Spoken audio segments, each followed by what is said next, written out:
What's up, guys? So this is the first of a new series that I'm doing for On The Set, where I review fan films, and of course, I called it Fan Film Friday, because alliteration is everything. I'll mainly be looking at horror, namely Michael Myers and Jason stuff. So on this episode, I'm checking out Michael vs. Jason, Evil Emerges, by Radical Talent. If you guys don't know them, they're an awesome film company with many different projects. Check out their YouTube channel, and don't forget to like and subscribe for new content. Anyway, let's get started. So the film opens up with Pamela Voorhees whispering sweet nothings into Jason's ear, telling him to awaken. Meanwhile, a SWAT team of some type is transporting Michael Myers from a facility. The lead guy, or CO, or whatever he is, taunts Michael into wearing his classic mask for the trip, which looks just like the one from Halloween 2018. And I'm guessing this takes place sometime after that. So the guy continues to mock him as they head to the vehicle, and of course, Michael breaks free and massacres everybody, leaving the douchey guy to run off into the woods on his own. He then meets his demise by Jason's machete. This puts Michael and Jason on a collision course. At first, they just have an intense stare down, before finally beating the shit out of each other. I mean, these guys really go at it. Radical Talent did a really good job choreographing the fight scene for this movie, too. I mean, it's just non-stop action, and it puts you on the edge of your seat. Unfortunately, I wasn't able to get the video for you guys, so I'm just showing still shots, but trust me, it's badass. So the fight leads them to a barn out in the middle of nowhere. And then, of course, there's more intense fighting, with Michael almost gaining the upper hand when he slams an axe into Jason's shoulder. It goes back and forth for a bit, but then Michael breaks Jason's neck, putting him down. You know, I'm not really surprised. I thought at this point Jason might be winning, but who's to say? All of a sudden, the family who owns the barn shows up, armed and ready. And they're being led by this guy, who I guess is the dad? Yeah, a total badass. And at this point, Jason's getting back up, and the two killers inadvertently team up to take out the family. I almost felt bad for the guy's two kids, but not really. He has like these two kids that are palling around with him, and it seemed like they're just following the dad's lead, and so he gets them killed. After that, they resume their duel, and Jason mops the floor with Michael. He even cuts off one of his hands. I mean, I thought that part was a bit much, to be honest. All in all, a few more punches and a machete to the back later, Michael finally bows out of the fight, with Jason walking away into the sunset. And then just when you think it's over, someone steps into view holding Jason's machete. Oh look, it's Michael, wanting that inevitable round 2. So of course they left it at a cliffhanger. So yeah, this one's pretty good. Radical Talent's production value was insane. The costumes were on point, and the plot was really good. They definitely deserve some praise. Go ahead and check out some of their other stuff on their YouTube channel. Alright guys, well this has been episode 1 of Fan Film Friday. I'll see you on the next one. What's up, guys? Back with another Fan Film Friday. This time, I'm taking a look at Never Hike Alone by Womp Stomp Films. If you guys haven't heard of them, they're a really awesome film company that puts out great content. Take a look at their YouTube page, and don't forget to like and subscribe. So, the film opens up with Kyle MacLeod, an adventure blogger who is hiking through the woods alone. He films himself for a YouTube channel and does like hiking and camping and that kind of stuff. So he's like unknowingly hiking around the Crystal Lake area, where he damn near Aaron Ralstoms himself on a cliff. And yeah, we don't need a part 2, guy, so calm down. So he goes on, hardcore parkour, and eventually he sets up camp for the night. And he's going over his lines and mentioning this stupid shovel that sponsored his YouTube, whatever. And then coyotes are heard howling, Maybe it's a werewolf movie, not Jason. Anyway, so then we jump to the following day where Kyle continues his hike. He ends up on the wrong side of the lake and notices a sign saying not to go any further. Come on, Kyle, don't be a bitch. What could possibly go wrong? So later, he's gathering some wood to make a fire when he comes across something lost in time. Uh-oh, Kyle. Uh-oh. And all the while, he's being creeped on by, well, you know who. Then he decides to seek out the old camp, because that's totally what normal people would do, right? Well, to be honest, I would. So after snooping around for a bit, Kyle's confronted by someone and thrown from a window. And then he's struggling to get up, and oh look, it's Jason. Who would have guessed? In this version, they refer to him as Ghost Jason, because the camp's like abandoned and it's like a ghost story. So Kyle somehow manages to get away, with Jason not too far behind. That night, he records a farewell message to his parents, crying like a little bitch, when Jason just comes barging back in to finish the job. And then the final battle ensues, with Kyle smashing a chair over Jason WWF style, because that's definitely what stopped him in the past. Then Jason takes a page out of The Undertaker's book and chokeslams him through a table. Oh! Through a table! Oh, he's broken in half! Jason's about to finish the job when Kyle just disappears. Of course, a second fight scene happens, with Jason getting the best of Kyle until his mask gets knocked off, revealing the grotesque, decaying face underneath. I think their special effects is really good in this movie, by the way. After a quick slashing of the machete, they take each other out. Kyle somehow manages to get away and live happily ever after. Oh, I'm just kidding. He dead. Or is he? A lot of twists and turns here, Shyamalan style. He gets picked up by the paramedics, and a weird strobe light thing happens where he's freaking out, and all of a sudden, he's fine. The end. Oh, and we get a surprise appearance by Tom Matthews. You remember him, right? Tommy Jarvis from Part 6. So it's pretty cool that he agreed to do this fan film. I mean, what kind of connection do these people have, anyway? That'd be like me getting Paul Rudd or something from Halloween to be in my movie. Anyway, so yeah, Tommy lets the other two EMTs die, and then he rides away into the sunset with Kyle. The end. Truly.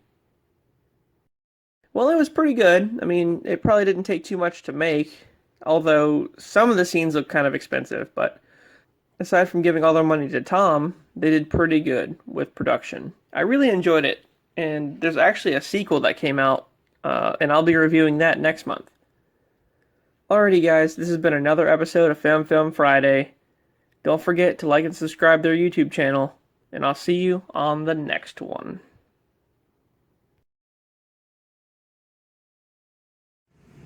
What's up guys? Welcome to another episode of Film Friday.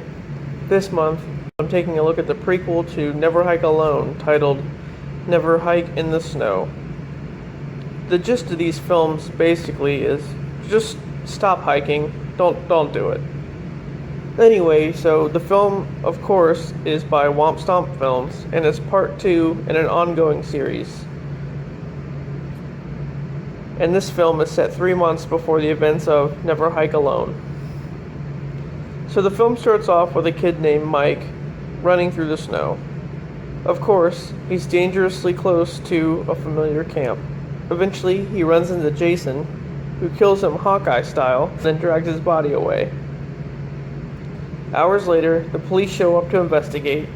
The two cops, one being the sheriff and the other one the deputy, I'm guessing, find out that the kid was only 17 and that he was on his way to pick his mom up from work. He never showed up, obviously. The sheriff tells the deputy to cover up the crime scene and then tells him to fuck off, basically. Someone comes from the woods and carves Jason's name into the hood of his cruiser. Then the sheriff visits Mike's mom. He's giving me like Gary Oldman, Jim Gordon vibes right now. I mean, I don't know if it's the voice or just his overall look, but something. Anyway, so he tells the mom that they found the car, but the kid's still missing. Well, that's good news. Then suddenly he gets a call, probably about the name on the car, and then he bolts the hell out of there, leaving the mom in the dark, questioning everything. 'Cause fuck him. We then jump to a flashback of Mike at the camp with his camera, moments before the opening of the film. There's this weird scene here where Jason sees Pamela, and she like takes his mask off and he turns into a kid. I don't know. It's fucking weird. Obviously he's stuck in some kind of like childish state of mind. Handsome? The hell's this bitch smoking? This is some borderline hillbilly shit going on here. Anyway, so then it cuts to Tommy Jarvis wielding a shotgun and going after Jason. Yes, it's Tom Matthews again. I'm telling you, man, Womp Stomp Films is making bank to have this guy here. Anyway, so the cops intercept Jarvis and handcuff him, just like in Part 6. And you know what? One plot hole I'm already noticing is that he's a civilian here, but in the other one he was a paramedic, just randomly. It doesn't make any sense. Maybe he's off duty though, I don't know. So around this time, the deputy starts to question everything. The sheriff's really just trying to tell him not to worry about it. But then he says fuck it and goes to investigate anyway. He finds out that he's actually been walking around Camp Crystal Lake the whole time, and then he rolls up on Jason doing some sketchy shit. The guy proceeds to arrest Jason like he's a normal fucking person. Yeah, good call, man. Suddenly the lights go out, and boom, Jason's gone. Shocking.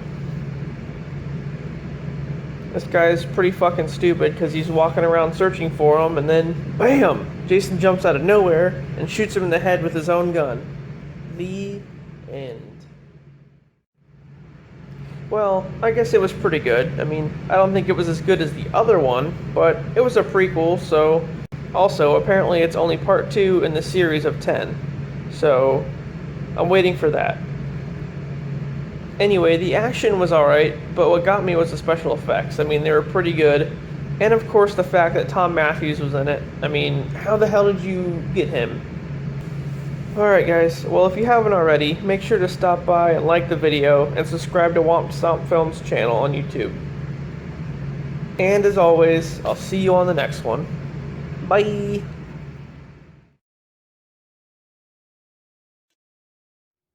Hello, back again for another Fan Film Friday. Today, I'm checking out Halloween Inferno by COLEMAN Films. They're an independent film company, mainly who do Michael Myers type stuff, but they also have a variety of other content. So, go check them out at their page, and don't forget to like and subscribe. Originally, I was going to do just part 1 of this film, but seeing as to how there's 3 different parts that stretched out over the span of a year, what the hell, let's just do all 3 of them. So Halloween Inferno is a fan film that continues the events of Halloween 2018. Part 1 starts off with Lori's house on fire. One of her neighbors is bitching about how reckless she was, nearly setting the whole neighborhood ablaze. Well yeah, maybe that wasn't her plan, but it worked, didn't it? Didn't it? Just as the guy gets off the phone, Michael pops up and chokes him out Annie style. It takes quite a while to kill this guy. He got a thick-ass neck. And then, Michael steals the guy's car, GTA style. This is why I always check the back seat. I'm just saying. So we get a pretty awesome intro, and then meet up with the sheriff. This guy actually passes for the guy that played him in the movie, so they did a great job on casting. Just as they find out that Hawkins is dead, Michael rolls through like a boss, completely undetected. And the fucking sheriff looked like right at him. What the hell? After a late night stroll, Michael happens upon a house full of people arguing, with the door like wide open. Who the hell just leaves the door wide open like that? Are you serious? It's like saying, hey, I'm down to get murdered. What's up? So he walks in and beats one dude to death with a hammer. Oh, it's brutal.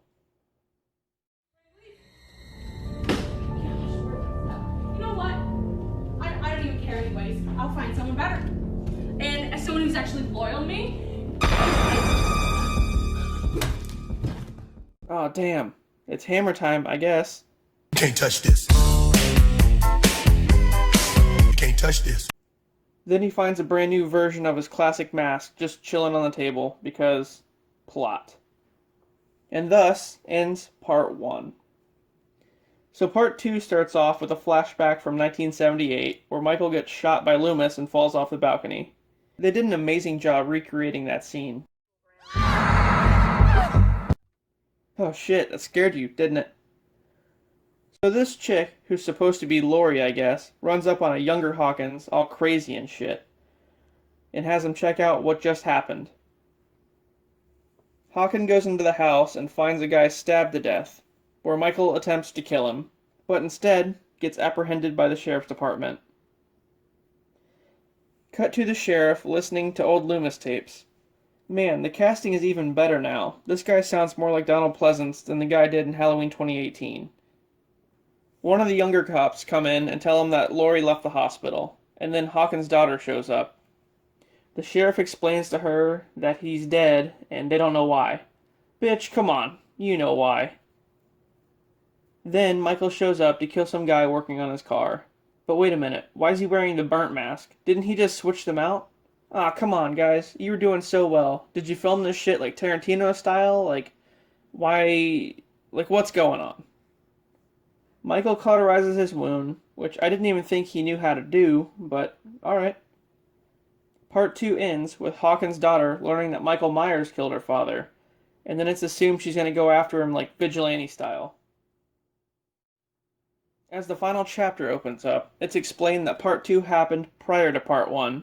Oh, okay, that makes sense. So he got the new mask after killing the mechanic. I got it. So Tarantino style it is. The wife of the mechanic is handing out candy when she decides to just randomly stroll down the street. She walks right into the neighbor's house. Wow, you call that a knock? And then of course she finds them dead. This was the arguing family from the first film, I assume. The sheriff's department show up and are combing over the crime scene. She gives Michael's description to the young cop, complete with the mask, jumpsuit, and vehicle, saying that she watched him drive away after being in her house. No you didn't. What part of the movie did that happen in? You went to go make dinner or some shit, then your husband got beat to death. Was she not just calmly sitting out front of her house before finding her neighbors dead? Anyway, so they find Michael's car abandoned outside of some sort of train yard.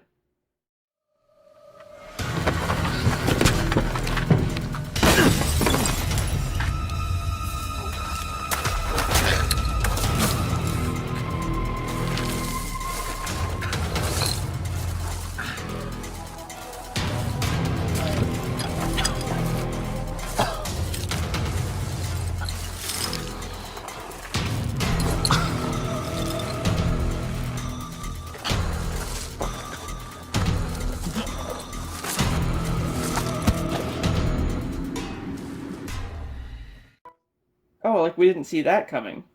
He steals the cop's car and hears Lori's name over the radio. Oh shit. Here we go.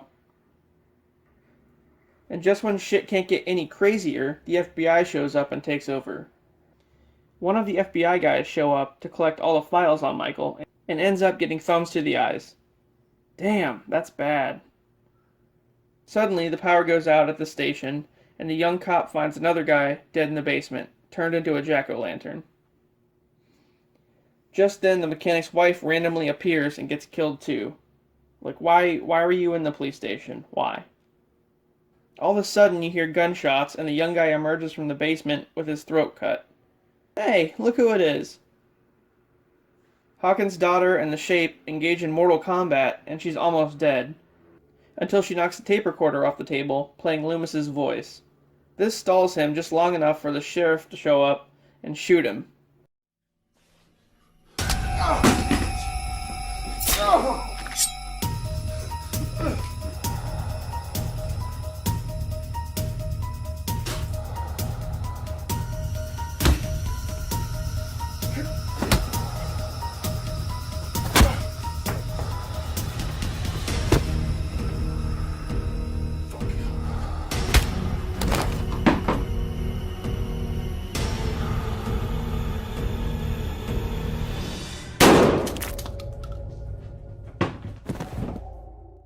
Oh shit, Shawty with the assist. Then they ride off into the sunset. So, is he dead? No. After the credits, there's a scene of him wandering along a riverbed with a talk show guy stating that he's still out there somewhere. The end. Well, first of all, guys, good job on the effects and the casting. Spot on, especially with Sheriff Barker. The plot was really gripping and kept me wanting to know what happened next. And with the exception of no Jamie Lee Curtis, this definitely could have passed as a sequel to Halloween 2018. My only gripe was the Tarantino style filming. Like, knock that shit off. But will there be a part 4? One can only hope. I'd be curious to see what happens next. So with that being said, make sure you stop by Coleman Films' YouTube page and check them out. Alright guys, on to the next one. What's up guys? Welcome back to Fan Film Friday. I'm Chris Hollywood, and today I'll be taking a look at Friday the 13th, Return to Crystal Lake, a fan film by No Roads Media, who do some other awesome horror content, as well as like Halloween and Scream type stuff. So go check out their page on YouTube, and don't forget to like and subscribe.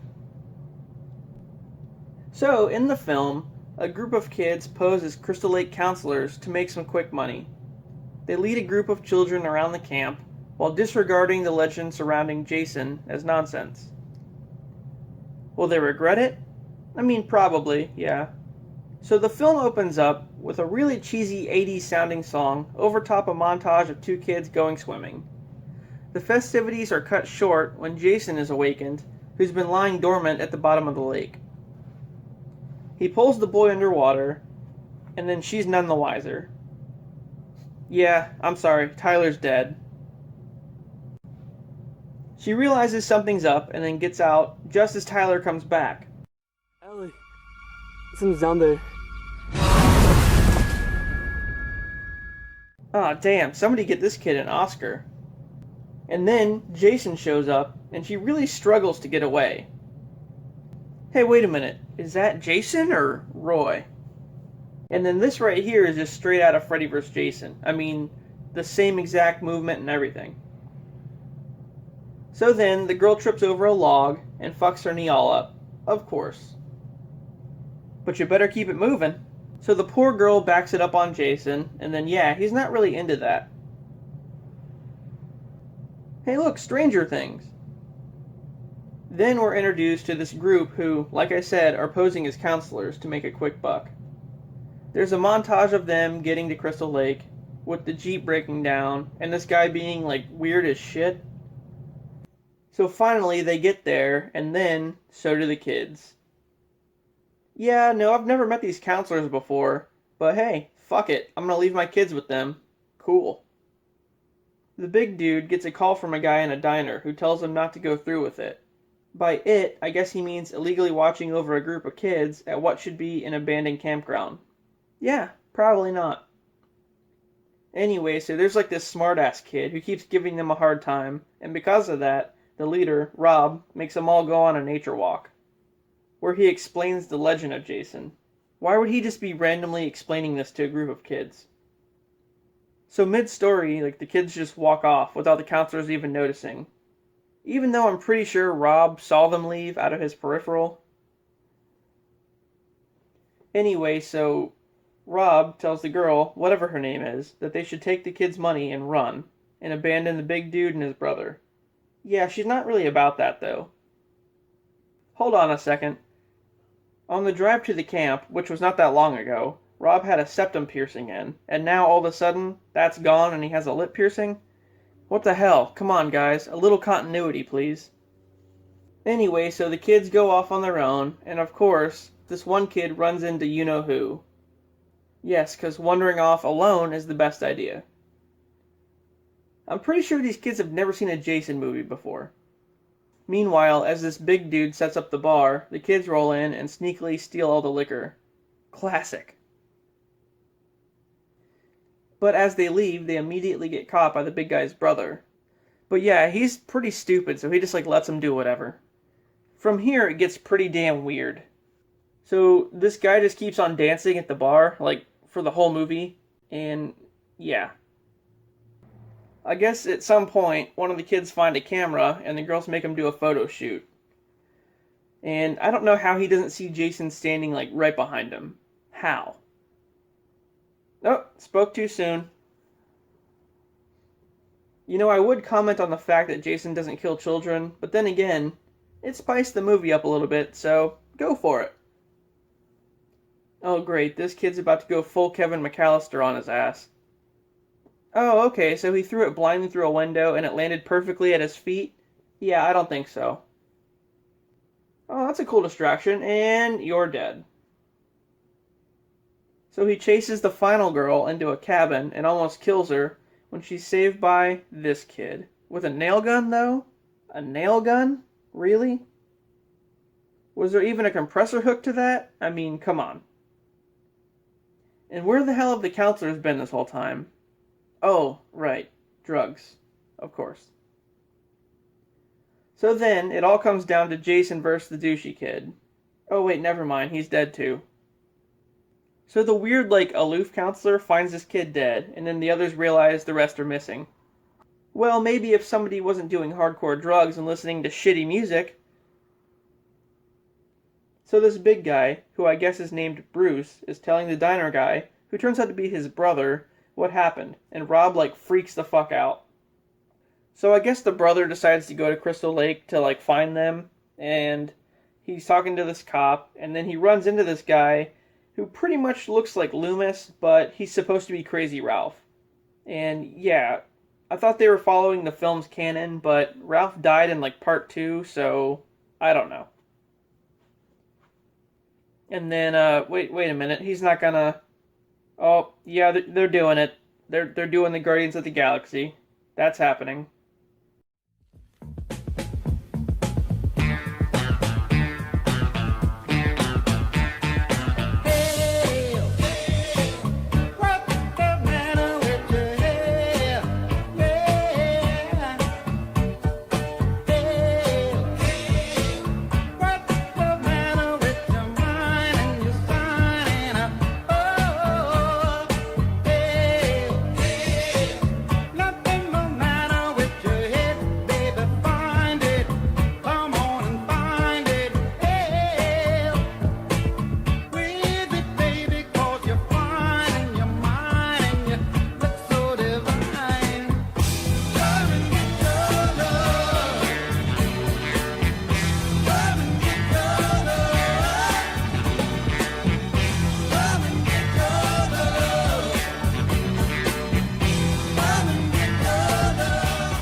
So this asshole dances his way right into Jason and gets killed.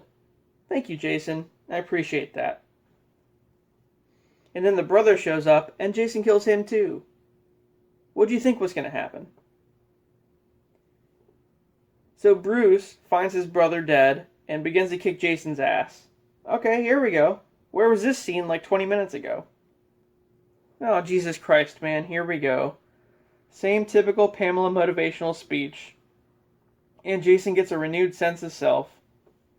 So Rob and the girl, whose name is Sierra, apparently, find the other two dead and head straight for the Jeep. They're getting the fuck out of there. And wait, what did she trip on, honestly? Oh, damn, they're just falling all over the damn place. So the two of them get separated, and Sierra decides to escape in a frickin' boat. This part's actually pretty funny, because Jason just grabs a rope and reels her in. And she just sits there waiting to die. Yeah. So then, the cops finally show up to the camp, and this guy's wearing a completely different uniform than the one that the brother ran into, so I don't know what's going on, but apparently they all just wear different shirts. Oh shit, is that Wesker? So the cops find the children's bodies, and then the severed head of Pamela. And needless to say, Jason kills them all. The final scene shows Rob trying to flag down a car, which turns out to be Bruce. He swerves to avoid Rob and crashes right into a tree. And then suddenly, Rob gets an arrow right through the chest. Hey look, he got a new piercing. Cool. And then finally, Jason walks over and kills Bruce. Ah, no loose ends. The end. So yeah, guys, that was something, alright. I mean, the costumes and the effects were really good. The plot needs a bit of work, though. I mean, the story, I understand. 4 people trying to scam a bunch of parents out of money, and then it goes horribly wrong when Jason shows up. That's cool. But all the filler scenes with, the dancing and the Guardians thing, it wasn't working. Also, the comedy was good, in places, but the whole thing felt like a damn parody, so you need to, back it off of the comedy a little bit. I mean, it could have been intended that way, I don't know. Anyway, to check this film out for yourself, head on over to No Roads Media on YouTube and give it a look. Alright guys, well this has been another Fan Film Friday, and I'll see you on the next one.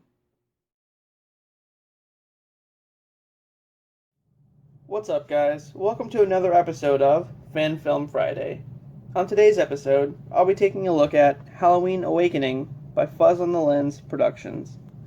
Go ahead and stop by their YouTube page and check out their other content. They have a lot of other great fan films as well. And don't forget to like and subscribe. So, Halloween Awakening is meant to follow Halloween Resurrection as the 9th film in the main series. The film opens up at Smith's Grove Sanitarium following the events of Resurrection, with 2 transporters wheeling Michael Myers down a hallway. They hand him off to the coroner, who slowly unzips his body bag. So far, the makeup here is very good. It looks just like the end of Resurrection, with the mask being burned. So as to be expected, she turns her back on him, and he gets up. Surprise. We are then greeted by the intro, which shows a flashback of Loomis talking to a young Michael at Smith's Grove. And then some shots of Michael carrying some girl's body down the hallway. After that, we time jump to 2012. This security guard at Smith's Grove named Billy is talking to another guy about quitting, and he mentions never having met his sister, who he says is named Annie, which I'm assuming is Annie Brackett, because she's the only Annie in the Halloween continuity that I know about. That being said, this guy is Sheriff Brackett's son, I guess. So the other guy, named Steven, sees Michael outside, and then all of a sudden, this douchey guy named Jimmy walks in all drunk and shit, and tells them they're celebrating Halloween at work since they're all stuck there. Ah yes, he's probably gonna die first. I mean, to be fair, they should party a little bit. It's Steven's birthday. Come on. Speaking of that, beer and hose. So yeah, this guy's definitely going to die first. Hopefully. Can we just get Michael in here now and just massacre all of these people? Seriously. Billy pulls Jimmy out into the hallway and tries to reason with him. And yeah, that's not happening. Billy voices his concern about Michael returning that night, and Jimmy just dismisses it as bullshit. Anyway, so Billy inadvertently gives one of the girls a tour around the building, when Michael actually does show up. He throws Billy around like a rag doll, and then takes a mop to the back. Damn, Michael got taken out by... Oh, wait a minute, no, that's just that Jimmy asshole. Of course. So after that, one of the girls try to make a move on Billy, and he's like, nah, brah, not feeling it. So she leaves, and walks right into Jimmy. That's Jimmy, right? Right? Oh, it's the real Michael? Well, shit! He quickly dispatches the girl, and does his classic Michael fuckery, dragging her around and staging her body up. We then cut to Steven, being awkward as hell with the other girl.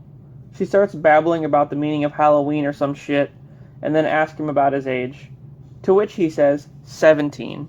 Wait a minute. You mean to tell me that this lanky motherfucker here is only 17? He looks 30. And I'm sure the actor is 30 as well. So, great job on casting, guys. For real. Meanwhile, Jimmy seems to be getting busy when his lady gets a knife to the back. Ah, calm down, Jimmy. Michael just wanted to join in. And what the hell is this? He should have seen that coming from like a mile away. And finally, let's all cheer as Michael does what we all wanted him to do from the beginning. Hey Jimmy, having fun, right? Woo! Just like you wanted, bro. And then there's this guy Rob, who apparently has been sleeping through the whole thing. He wanders off to get a snack and... yeah. So the girl, whatever her name is, Lila, I guess, hears Rob scream on the radio, so they go looking for him. Where the hell could he be? Oh, wait a minute. There he is. Holy shit! Run! This is some sick game he's playing with us. What the hell is going on? Stay calm.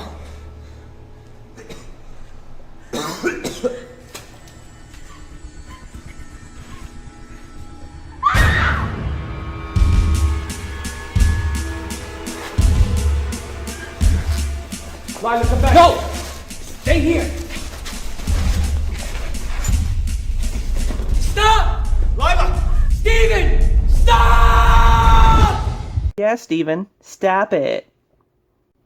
So Steven and Billy end up ditching Layla and find some box of Michael's old shit from when he used to be there, including his childhood clown mask. And then they decide to go after her. Why not just all stay together? Seriously. So they reunite and then... why, Billy? Why would you let your guard down? And did Michael just slam the door? In what movie has he ever done that? And then the fucking door gets locked from the outside. No, that's just not how things work. So they find out that Michael trapped them in his old room, and they escape through some window. Suddenly Michael appears and slams Billy through a wall. Oh shit, WWF style. And then out of nowhere, Steven gains the upper hand by wearing the clown mask. Oh, so they're doing this. Okay. So he's trying to confuse him, I guess, and it works apparently.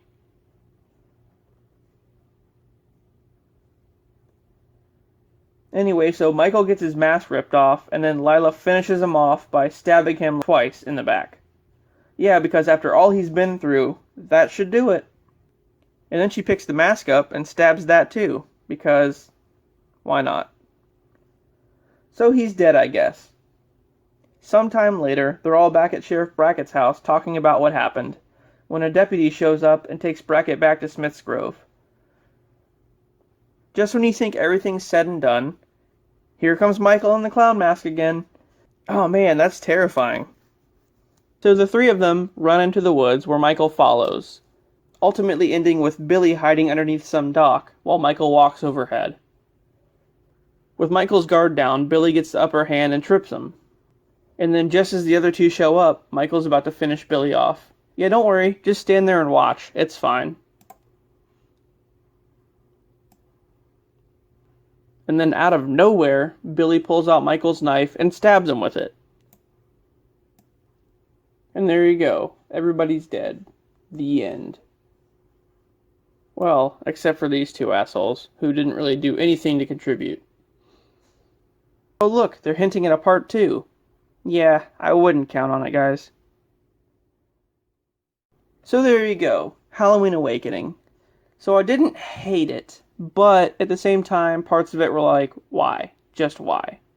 Like, I like the Jimmy character. You need that asshole aesthetic in there. You know, just to have somebody that everybody roots for to die, pretty much. But, in this case, it was the whole fucking cast, for that matter. Steven was pretty much just a useless asshole the whole time. And Billy, the main character, which was Sheriff Brackett's son, I guess he was good, but there were times where you didn't know if he was going to be like the hero, or he's just like another guy. Like, it was hard to follow. And the climax at the end with them on the dock, I mean, yeah, it was fine, but it was really uneventful. So, did they both die? Didn't they? Anyway, if you guys want to watch this movie for yourselves, go check out Fuzz On The Lens in their YouTube channel. And, yeah, there you go. If you like this content, and you want to see more, don't forget to like and subscribe to my channel for more of this stuff. And as always, guys, I'll see you on the next one. What's up, guys? Welcome to another Fan Film Friday. Today, I'll be checking out Halloween Resurgence by CYMBALINE Productions. This film takes place after the events of Resurrection and follows the canon of the original series. And if you haven't already, stop by CYMBALINE Productions on YouTube and check out their other content. And don't forget to like and subscribe. So, the film starts off in Haddonfield on October 30th, 2008, 6 years after the events of Resurrection. This guy, Dan, is meeting up with a group of friends who came into town that he hasn't seen in years. Meanwhile, we see this guy working on his car, which is broken down. Also, he's wearing a jumpsuit, so I can only imagine something bad is about to happen. As he quickly sneaks a drink, he's taken out with a loud crunching sound. Back at a local diner, Dan and crew run into Lonnie. Yes, that Lonnie. Who apparently was best friends with this guy, Richie, back in the day. Together they used to bully Tommy Doyle. Huh, go figure. So Richie brings up that one Halloween night when they were kids, Loomis almost shot them after they pulled a prank. This is a direct reference to the original Halloween. There's a scene at the very end where Loomis is like walking near like these bushes, and he sees these two kids, and he's like, "Hey Lonnie, get away from there!" Yeah, that's what they're talking about. Anyway, pretty much everybody in this group moved away after childhood, except for Dan, who lives in a house where the old Myers house once stood. This is definitely where he used to live. Who? Michael Myers. The boogeyman himself killed his sister right here in 1963. Well, not in this house, in particular. But you can still hear the screams. Don't listen to these guys. He was locked away at Smith's Grove Sanitarium for something like 15 years. Escaped back to Haddonfield. So they start to research all the events of the past films, including Jamie Lloyd and what happened in Part 4. Dan tells the group that Halloween, along with any other holiday really, has been banned in Haddonfield ever since. So for whatever reason, they make a plan to go to the abandoned Smith's Grove Sanitarium to experience where it all began. But, like, why? Why would you want to meddle in that? So Becky, Richie's wife, is paranoid that Michael's still out there, and rightfully so. And she's not really sure about going to Smith's Grove and doesn't think it's a good idea. I like this girl. I hope she lives. He's actually the boogeyman. What if he comes back to get us? He's not the boogeyman. The boogeyman? Is he saying boogie? Alright, whatever. So while Becky's unsure, Dan and his wife give like 0 fucks. What? Going to an abandoned mental hospital on Halloween night? No fear at all. And besides, nothing ever happens in this town anyway. And after Becky sees Michael outside, Richie goes after him with a shovel. They don't find anything but a random jumpsuit pinned to the clothing line. And of course, they leave the front door open. Why not? So despite Becky stating multiple times that she doesn't want to go, they go to Smith's Grove. What a good husband. And you see this? This right here is why you close the damn door.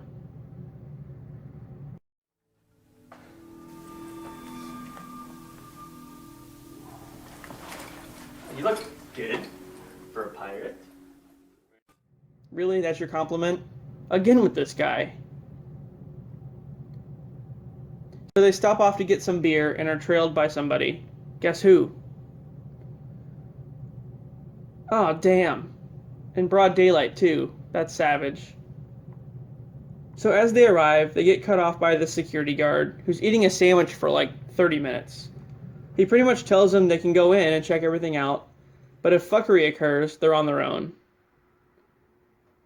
So as I said, this guy's eating a sandwich when Michael shows up and...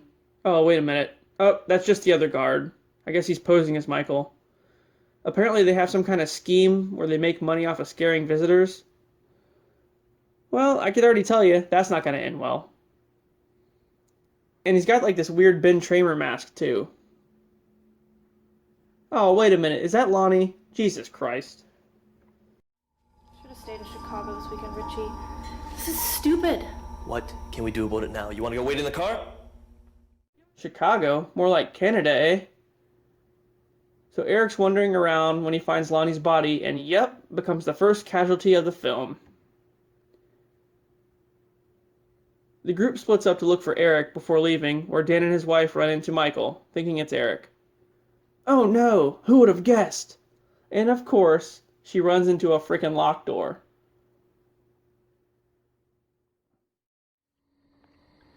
Shit. Hey, what are you doing out here all on your own? My fiance's an asshole? Yeah, ain't love grand. Hey, you really shouldn't be out here all by yourself, you know.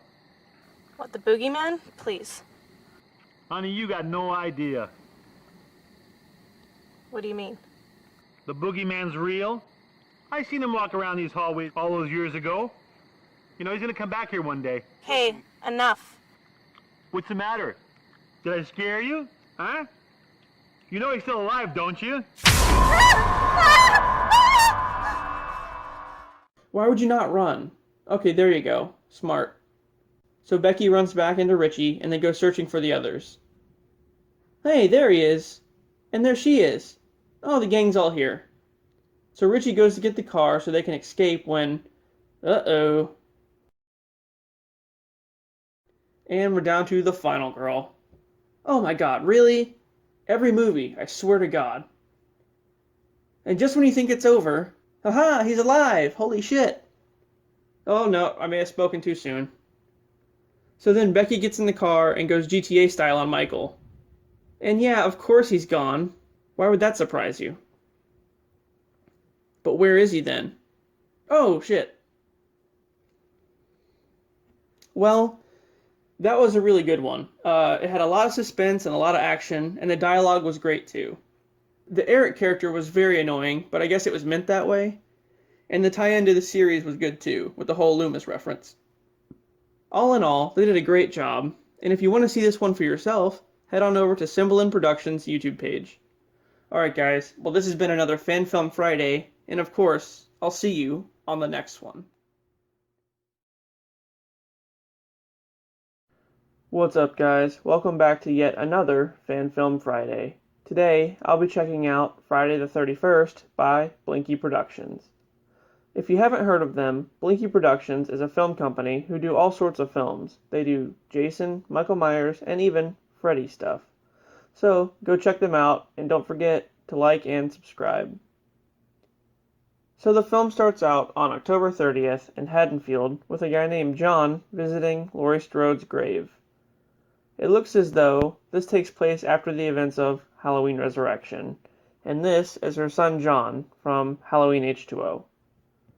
So he got into Columbia University and is traveling there with his girlfriend on a road trip. On the road, he has to stop off to get gas, and they both end up in Crystal Lake. And then it cuts to a group running through the woods to a safe house.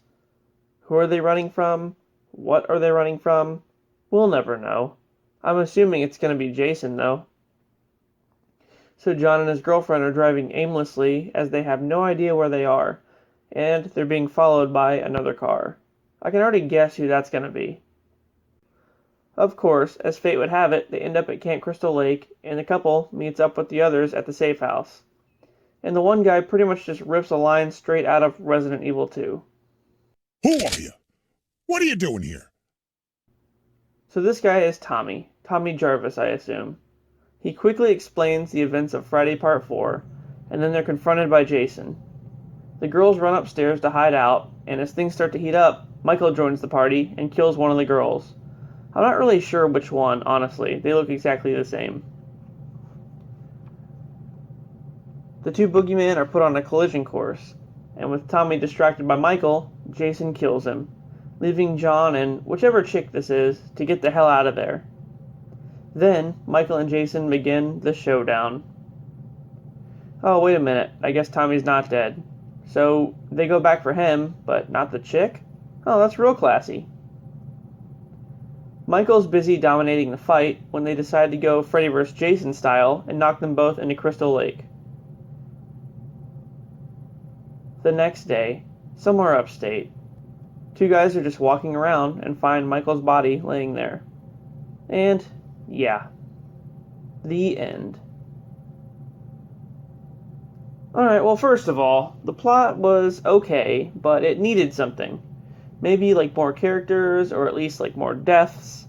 The overuse of the theme from Freddy vs. Jason got a bit much after a while. And the lighting. Fix the lighting, guys. The movie was just so dark. I could barely see what was happening.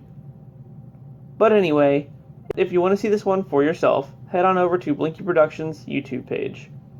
Alright, well, another one in the bag for Fan Film Fridays. If there's a fan film you want to see me review, then let me know. And with that, I'll see you on the next one.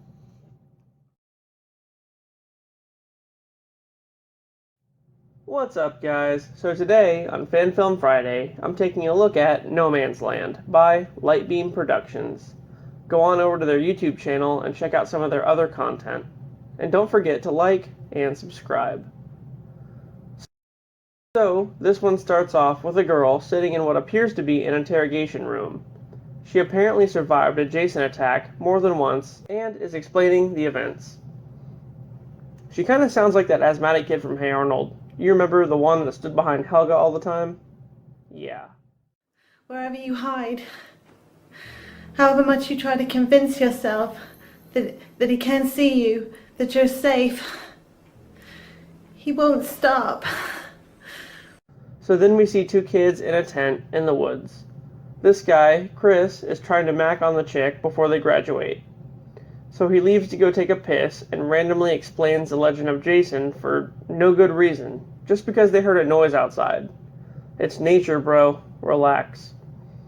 So Chris comes in and scares the girl wearing a hockey mask, and then, of course, gets killed off directly after by the real Jason, because karma. Then, as per usual, Jason kills the girl too. Surprise. This girl screams like way too much. So we finally get opening credits, and then we're introduced to a group of people who are apparently camping in the woods. There's this one guy who seems okay, another who's sleeping with the sketchy chick, and then this guy, John, who picked him up at some point and drove them here. Apparently John brought a gun, and yeah, I doubt he'll even use it once. So of course, they all split up and wander around the area, because, yeah, this girl Emma meets up with John's girlfriend Barb, and then this other guy Pete shows up and invites them all to dinner for driving them out there, as Jason watches from the woods. So this one dude who is Pete's boyfriend says he brought everybody out to the woods in the first place to have a good time and then ask Pete to move in with him.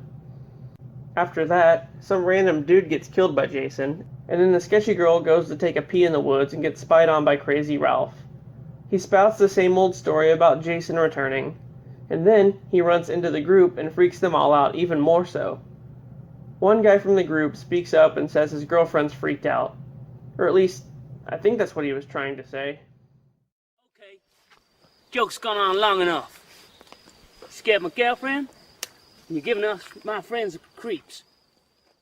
So the group agrees to leave the area and ends up telling the Jason legend yet again. And then Crazy Ralph gets it.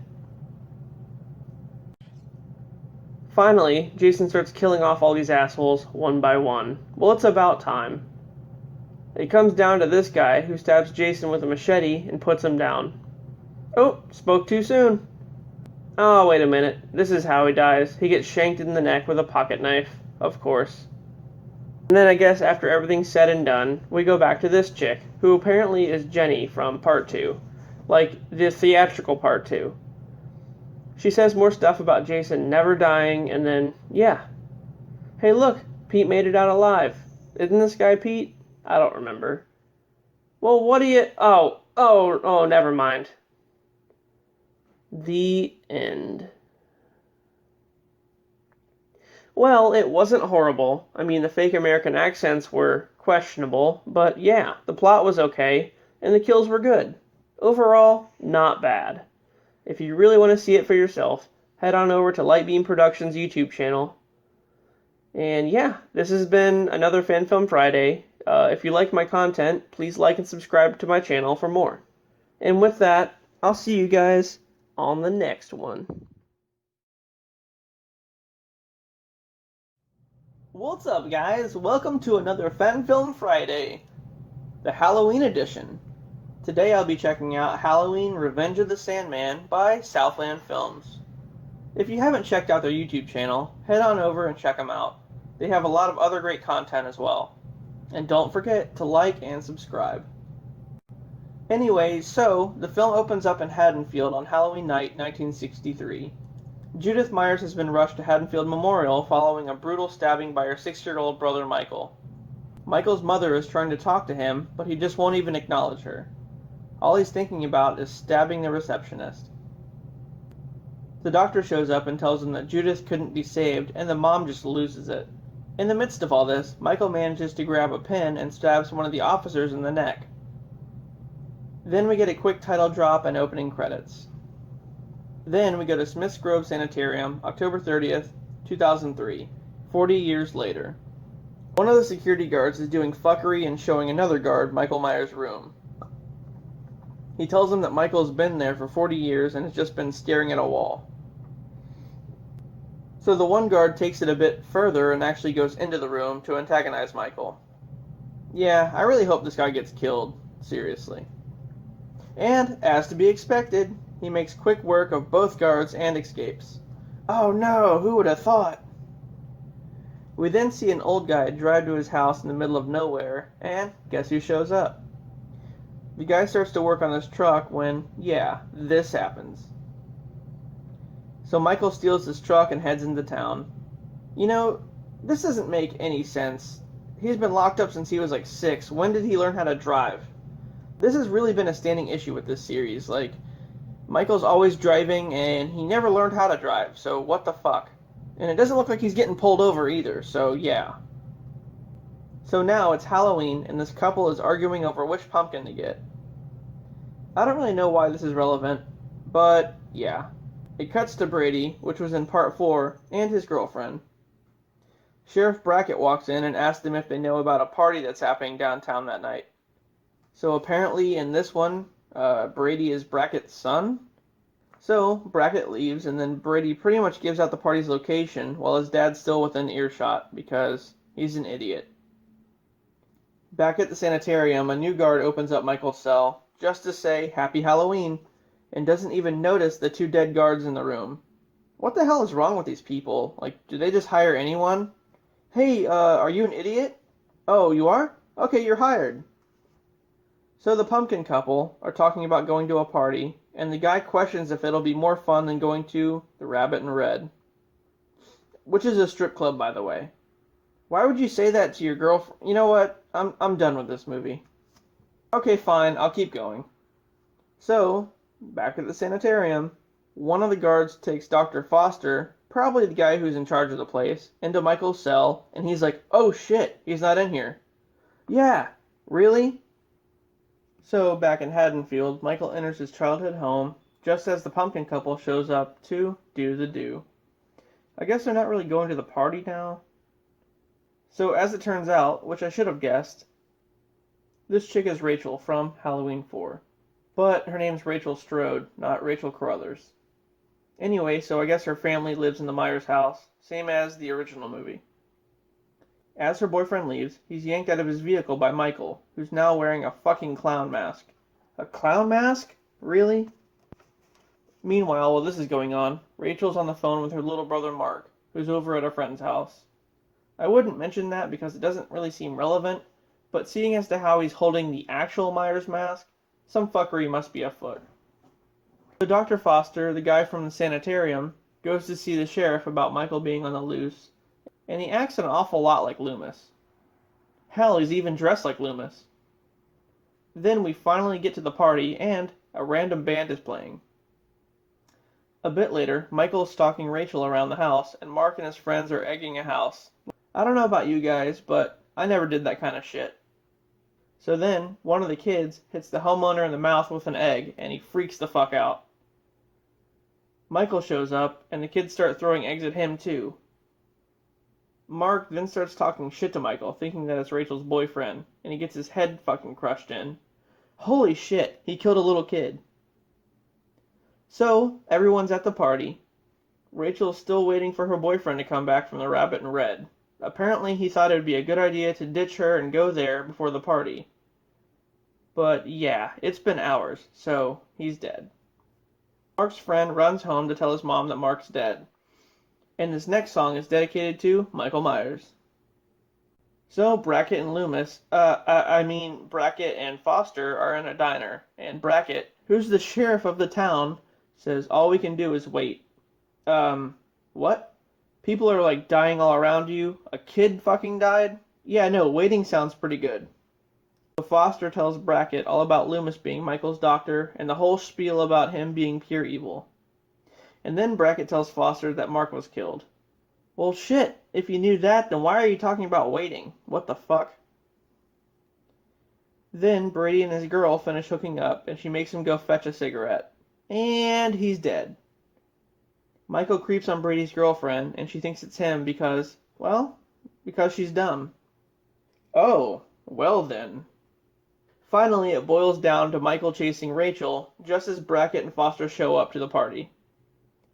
Foster tries to pull a Loomis and shoots Michael, but he uses fireworks, I guess, because that's what this looks like. And yeah, he falls really awkwardly. Then an ambulance comes to take Michael away, and, surprise, he's gone. Bet you didn't see that coming. Well, where do I begin? First of all, this was a lengthy review, I know, but I had to go over everything because there's a lot of questionable shit going on. I did, however, like how Rachel and Brady were in it. Although, Brady wasn't Brackett's son. Brackett had a daughter named Annie. So I don't know if they didn't, watch the original movie, or if they're just making their own shit up. Who's to say? The kills were alright. I mean, killing that kid, though? Jeez. And then the fucking doofy guards that couldn't even realize Michael escaped, hours ago. Overall, it was an alright film. If you guys want to see it for yourself, head on over to Southland Films' YouTube page. Alright, well that does it for the Halloween edition of Fan Film Friday. If you liked the video, please like and subscribe to my channel for more content. And as always, I'll see you on the next one.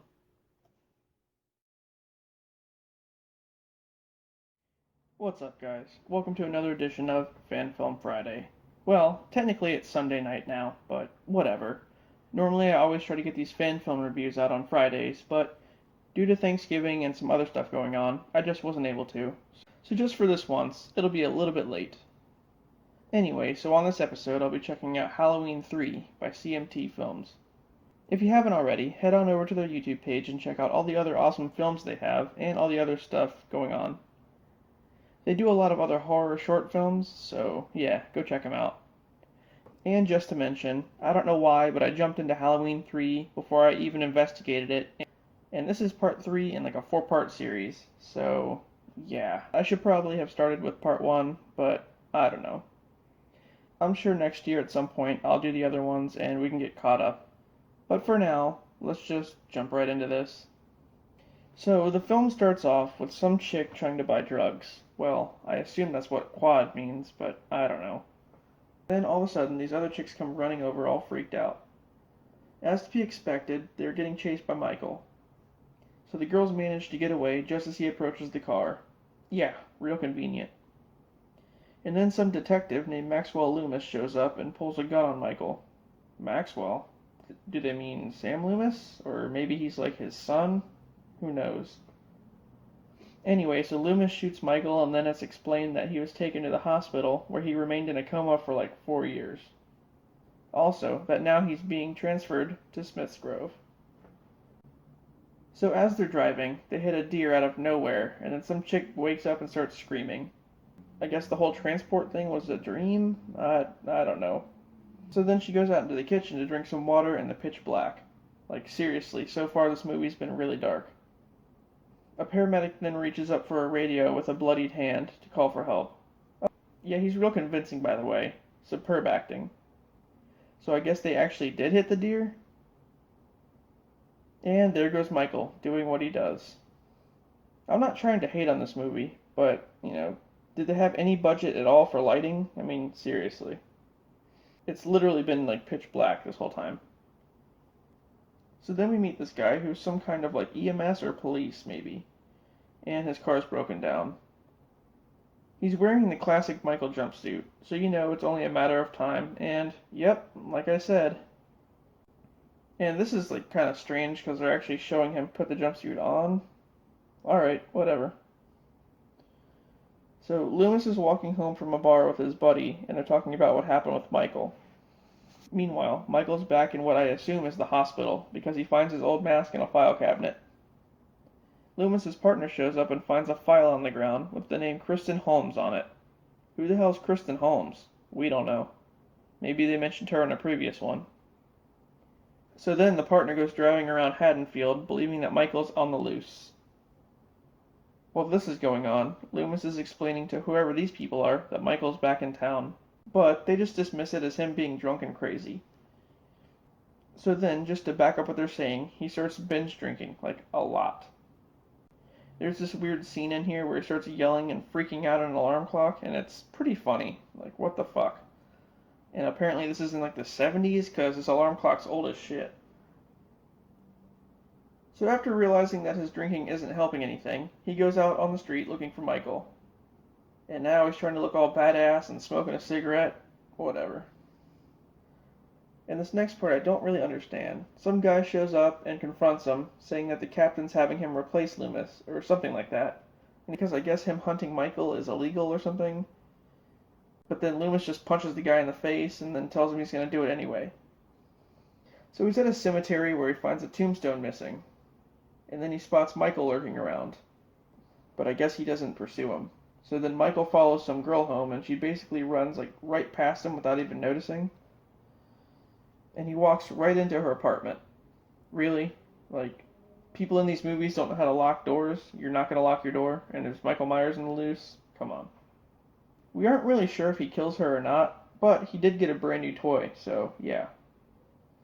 Michael makes a detour into this other girl's house and slices her up pretty good. And then he chases some more girls around. So they just introduce like this random group of girls and don't really explain who the hell they are. And then this one girl, Judy, who seems to be the main character, is at her house trying to get a hold of her friend, who's probably dead, when this other guy shows up and tries to jump scare her, like a douchebag. But don't worry, Michael takes care of him. And then of course Michael goes inside and runs after her, and she trips over herself in a typical fashion.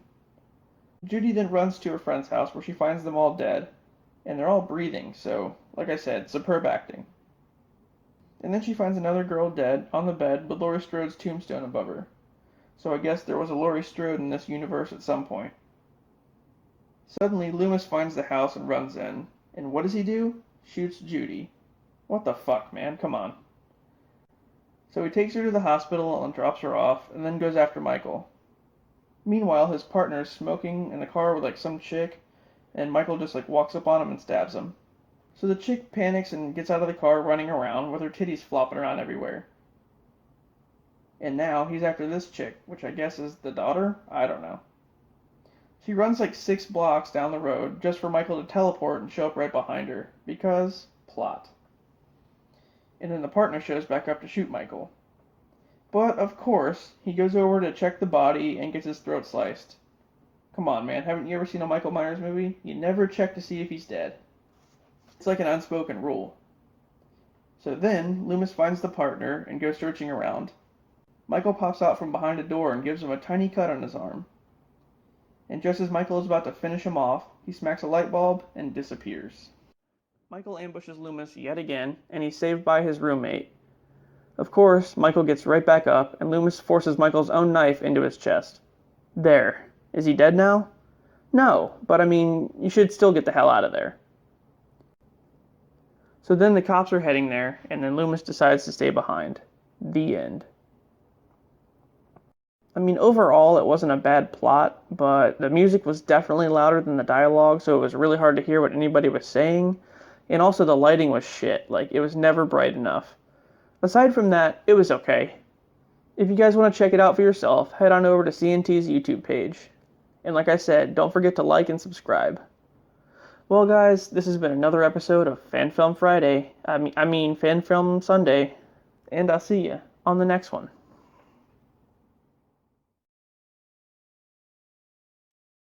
What's up guys? Welcome to the final Fan Film Friday of 2021. Of course we'll be starting next year off with more fan films, but for now, we're going to be checking out Halloween: The Night He Came Back by Dave McRae. If you don't know Dave McRae, he's a Canadian filmmaker and podcaster that specializes in anything Halloween. So go check out his channel, and while you're there, like a video or two, and subscribe. Anyway, let's get into the film.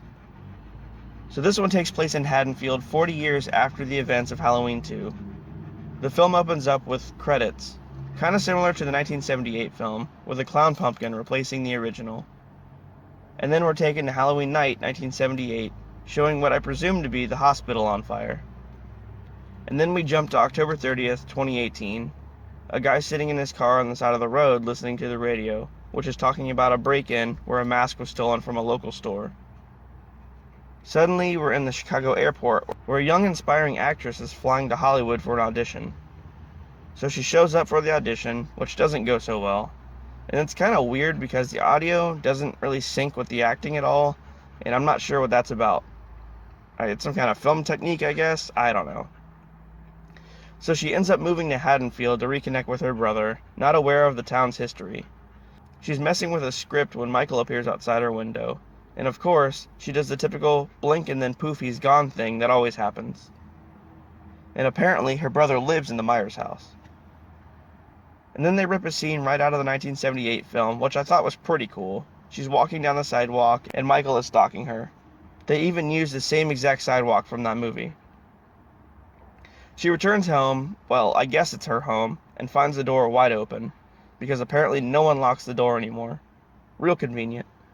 She starts talking to her brother when you-know-who shows up and creeps some more. She mentions being followed home, and her brother tells her not to worry. Yeah, this guy's probably gonna die first. She starts walking around again and just steals someone's pumpkin. Like, who does that? Seriously. Then we start to follow this guy, who I'm assuming is her brother, doing the same shit she just did. He goes to his mom's house and picks up a random Nightmare on Elm Street DVD that was sitting there, and he calls out for his mom, with once again the audio not matching the scene. This happens pretty much throughout the whole thing. I mean, is McRae doing this on purpose? Like, we don't know. And then, hey, look who showed up. I told you he was gonna die. So then we go to an office building where 2 cops are on guard, one of which is Dave McRae. Later that night, Michael heads back over to some random girl's house to linger around the windows. I have no idea how she didn't see him right here. So she's talking on the phone with somebody about this main girl, and saying that she doesn't know about the town and Michael. I wish I could tell you the character names, but I have no fucking clue. Hey look, there's another door open. Shocker. Surprise, motherfucker! So after that, the cops go looking for Michael with more dialogue that doesn't match. This guy goes to investigate his trunk, which is randomly open, and somehow Michael finds time to sneak into the back seat. Really? What is he, fucking Houdini? Hey, it's that one guy from earlier. So for whatever reason, he's snooping around outside this person's house while they're in the shower. Okay, it gets worse. He's watching people fucking. Great. We get back to the main chick, who's just chilling reading a book. She ends up going to the mom's house too, in the dead of the night, in the pitch black. Do you not know how to turn light switches on? Like, what the fuck? And then finally, we get what we've been waiting for the whole damn time, and she fights Michael. She locks herself in a room and pretty much waits to be killed. Yeah, she's no Jamie Lee Curtis, that's for sure. She gives Michael a screwdriver to the neck, and he dies. Just kidding. This guy comes back and tries to take Michael on, one-on-one, which ends very poorly. And then the chick runs for the gun that he dropped, only to be choked out. And then this other guy saves the day and pulls a Loomis. Who is he? We don't know. The end. Well, Dave, it wasn't bad. The dialogue didn't match a damn thing in the whole movie, and it was irritating as hell. Why would you do that? But Michael was spot on, and the plot was decent. The cinematography actually kind of reminded me of the original film, so that's a thing. If you guys want to see it for yourself, head on over to Dave McRae's YouTube channel. Well guys, that does it for the season finale of Fan Film Friday. If you like the content, please like and subscribe for more videos. And I'll see you next season. Bye!